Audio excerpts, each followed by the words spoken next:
Hi, all the community in UBAC and Morelia and why not in the internet. My name is Ana Karen Ramírez.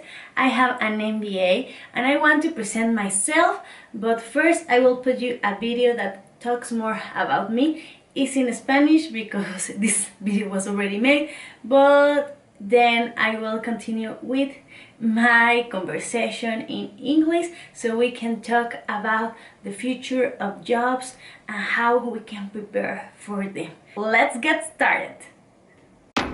Cuando eres niña, el mundo te pone ciertos modelos a seguir. A mí me gusta tanto la robótica, hacer cosas de innovación, que dije, ¿cómo puede ser que no hay más niñas en este sector? Hola niñas, ¿cómo están? Hoy vamos a hacer un experimento padrísimo de ciencia. A través de mi trabajo quiero ser un modelo distinto para las niñas. Todos los días hago lo que me apasiona, ayudando a que más niñas estén aprendiendo sobre código, sobre programación y que ellas desarrollen su máximo potencial para ser la mejor versión de sí mismas. Yo creo que una niña puede ser lo que quiera y si quiere trabajar en tecnología, pues que lo haga. Quiero que más niñas vean que su futuro puede ser distinto.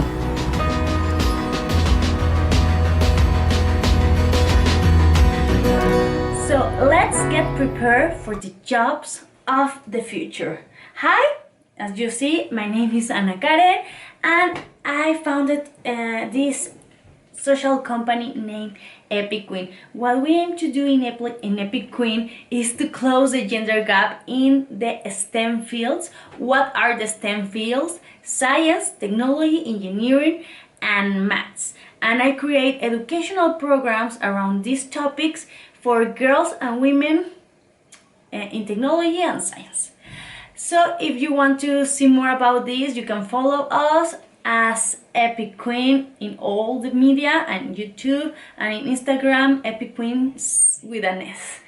And also if you want to follow me, you can follow me in Twitter and Instagram as @AnnaQueenMaker, or you can follow me in YouTube if you want to see more of this kind of topics on YouTube as Anna Queen. So let's start. La programación informática o código es un lenguaje como el inglés, el español o el alemán. Se aprende para poder comunicarnos con computadoras, teléfonos y demás dispositivos electrónicos. Actualmente, los hombres ocupan la mayoría de los puestos enfocados en tecnología. Son pocas las mujeres que se integran a la industria y ponen el ejemplo. Estimamos que en 10 años, bastantes carreras van a necesitar conocimientos de programación debido al avance tecnológico que vivimos. Tu deber es preparar a las nuevas generaciones de niñas para que compitan en el mercado laboral. Siendo mujer, dedicarse a la programación puede hacer la diferencia.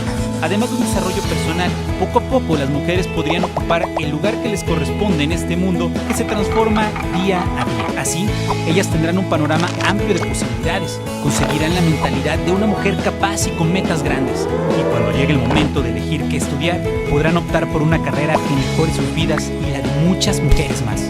Ahora que lo sabes, te toca repartir el poder.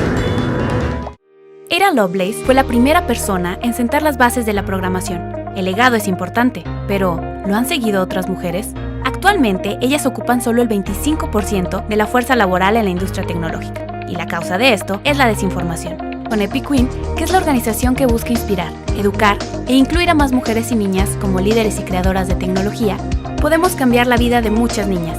Y en los próximos años, esperamos ver un balance en el sector tecnológico, pues la industria está lista para la equidad de género. So let's start with the conference. So I studied in a university. It was like a program for entrepreneurs. It was in Silicon Valley in a science research center. It's called Singularity University. This university, what helps you to study are the exponential technologies. So I studied exponential technologies and how these technologies are going to change the world, but they are going to change our jobs and our futures. And how now we can start doing something for the jobs of the future, but also for our careers and for the world. Because if you can create like intersection between these exponential technologies, I don't know, artificial intelligence and virtual reality, you can create amazing things.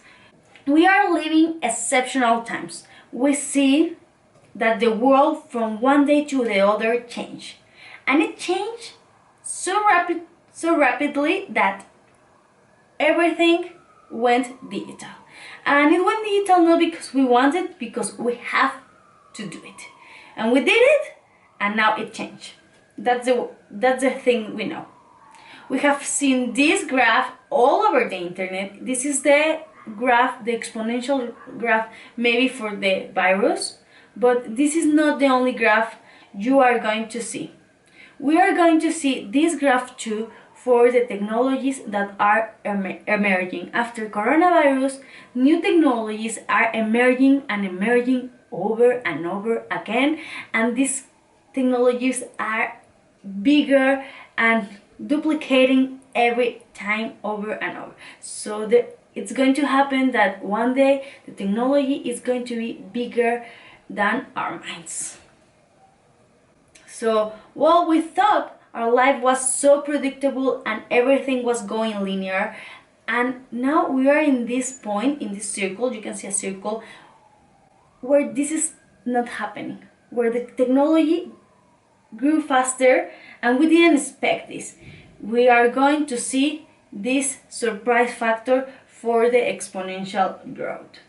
So I thought this was going to come later.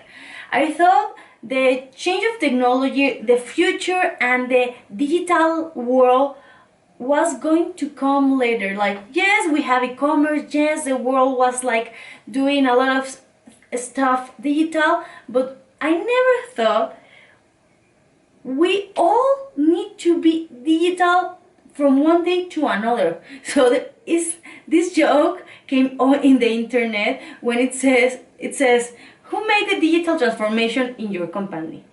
A, the CEO. B, the CTO. C, COVID or marketing? Of course, no one in our companies create the digital transformation. The COVID did it, and we know that, and it happened, so now we need to live with that.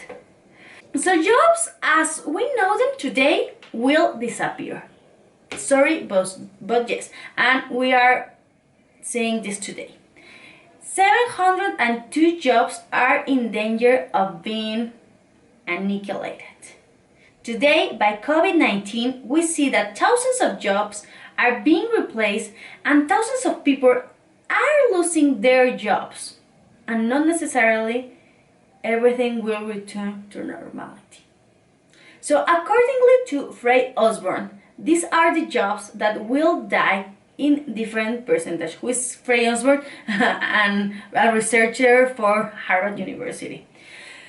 So it's 99% for sure that in these 10 years will disappear the telemarketers.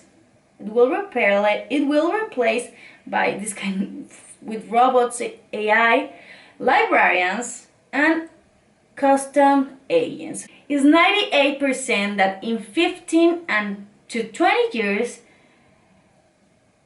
we will be replaced by machines for administrative employees, sport referees, and bankers. Yes. And it's 97% for sure that in 15 to 20 years, waiters, receptionists, and all hotel waiters are going to be replaced.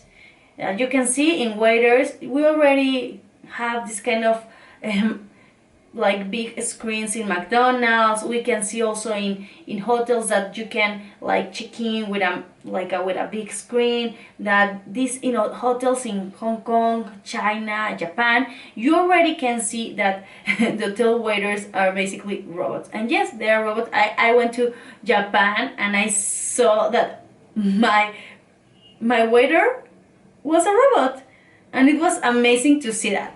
But don't worry, it's not happening yet, but like actually it will be better for if we continue living in a pandemic. So it will be healthier, I think. I don't know. it will be 96% for sure that will disappear. The cookers, the assistant of cookers, the taxi drivers and truckers, and the medical assistants. Yes, the medical assistants, we already see that there's a lot of self-driving cars and automotive cars, and of course cooker, because when you cook, when you do a recipe, maybe the chef is not going to be deleted or eliminated, but the assistant of the cooker, because a recipe is an algorithm, and an algorithm is like a different steps of something. So basically, if you are doing a recipe, you can do it with an algorithm. An algorithm is programming, and programming is technology. So this guy says that the singularity will come in 2045. This guy is Ray Kurzweil, is one of the founders of this university I went, Singularity University. He says that artificial intelligence is going to be bigger than the human intelligence.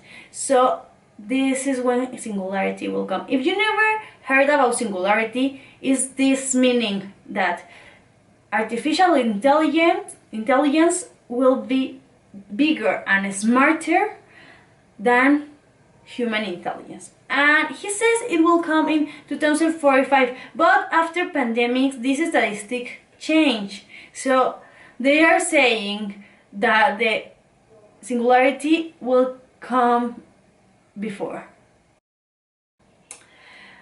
So if you think that these jobs are the future, you are living in the past, because all these jobs that I showed to you are basically the present.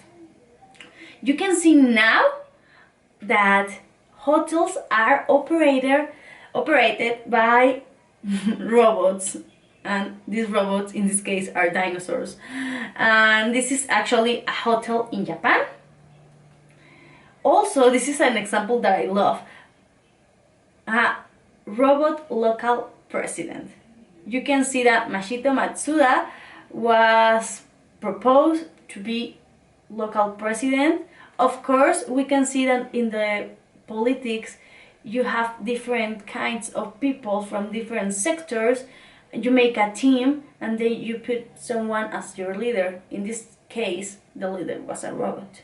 The robot didn't win, don't worry, the robot wasn't there, but it was a precedent for something that can happen. Also, this sushi hamasushi, where you don't have contact with people. And now, in this pandemic, in this epidemic, I would love to have this kind of place. Like, you don't have to talk with a waiter, you don't have to ask for your food, you only need to click and wait for your food, and the food comes for you. And also, we can see that AI is everywhere, in the cameras, in the security centers, and in robots. These are robots that we see every day. These robots are normal now, you can see everywhere. So we are living basically in the future.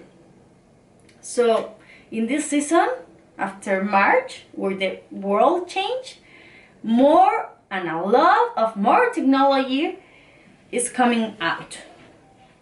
A new stage of the world begins, and it comes with a revolutionized world. So don't worry, don't stress out, don't be like Homero, don't stress out.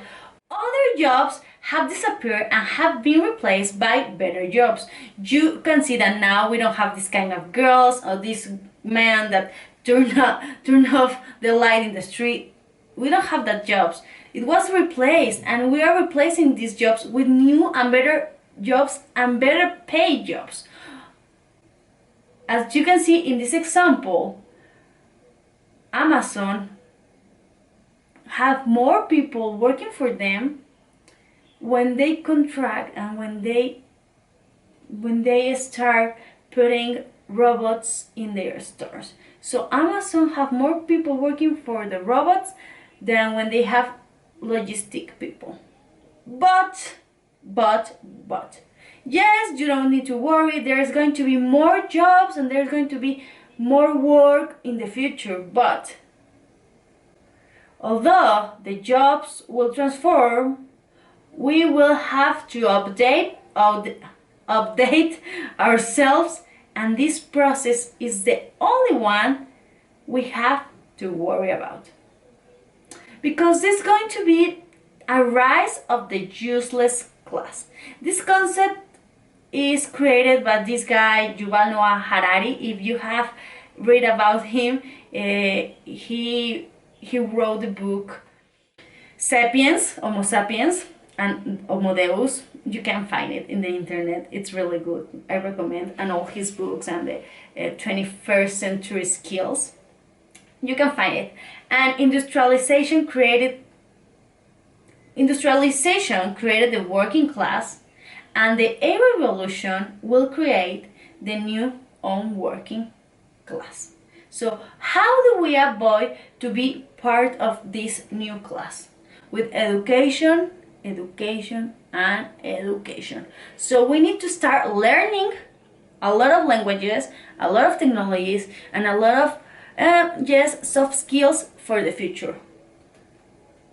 We are living in a country that is full of manufacturing, and we are going to be replaced by this kind of robots. So what will be the key to success for the professions of the future? I'm 100% sure that it will not be with the schools and with education as we know it today. Because education is obsolete, and we see it, and you know it, because we have seen that the education changed, and the education is now really bad after COVID, and we can solve it, and we are like crazy, like connect with your call, and I don't know how to connect to Zoom, and blah blah blah. Are you sure that's the answer? Are you sure? Are we sure that's the answer to the future of education? Are we sure that's the answer to the future of work? I don't know, because the education keeps looking like this. Then how? If education is outdated and digital jobs come at full speed, those who have these skills are the ones that will succeed. So these are the 21st century skills. If you don't know anything about the 21st century skills, please go and look for it, because 21st century skills are the ones that are going to change the way we see the world and the way we are going to be prepared for the future. And these skills are the most important. Of course, we need to know English. Of course, we need to be learning languages. Yes, of course. But also we are going to need creativity, originality, emotional and social intelligence, and technology, plus some interdisciplines. For example, a doctor, yes, it can be a doctor, and well, we are going to need doctors in the future, of course, but the doctor will need to study statistics and robotics, because technology will cut 80% of your work, of his work, of her work. It will cut her world or his work, and yes, so the future of the work of medicine is in robotics, maybe. Or for example, a lawyer will need to learn about blockchain technology, because blockchain technology is the most secure form to create papers, to create like physical things that everyone can see that is legal. So yes, if you don't know anything about blockchain technology, it's basically the platform where all the cryptocurrency is built. So before we saw the professions like verticals, like we can see medicine, engineer, like the degrees, technology, we can see everything like verticals. Like the technology was one vertical, the degrees were one vertical, engineering was another vertical, medicine was another vertical, but now we can see, yes, the professions are going to be the vertical, but the technology is going to be the horizontal, like we see within English, or like we see with languages. You don't learn it by itself, you learn it with all the professions that you have.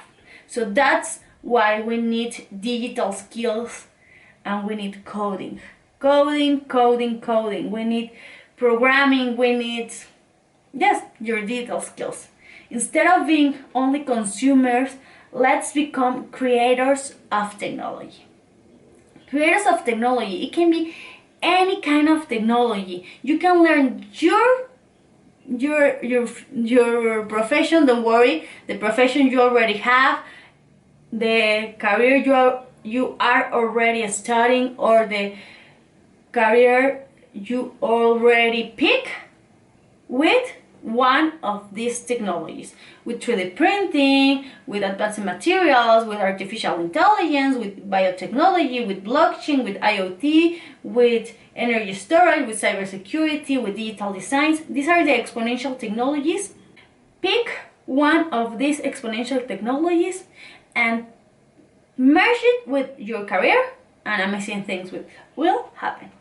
So, as Steve Jobs said, everyone should know how to program a computer because it teaches you how to think. So if you think programming will not help you, maybe only helps you to think more.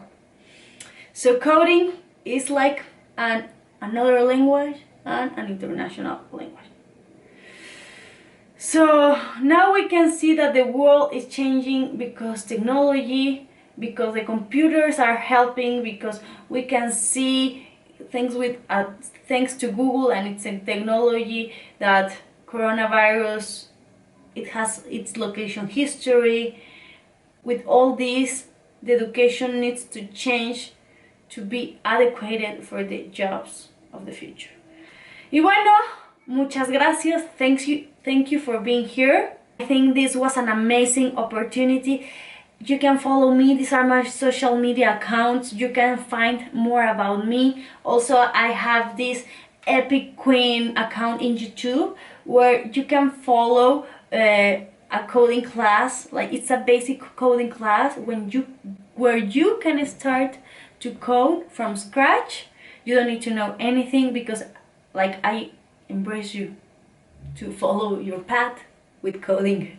Thank you. Follow me and follow Epic Queen, and I'm here to respond your questions, or if you have more conversation, we can continue it now.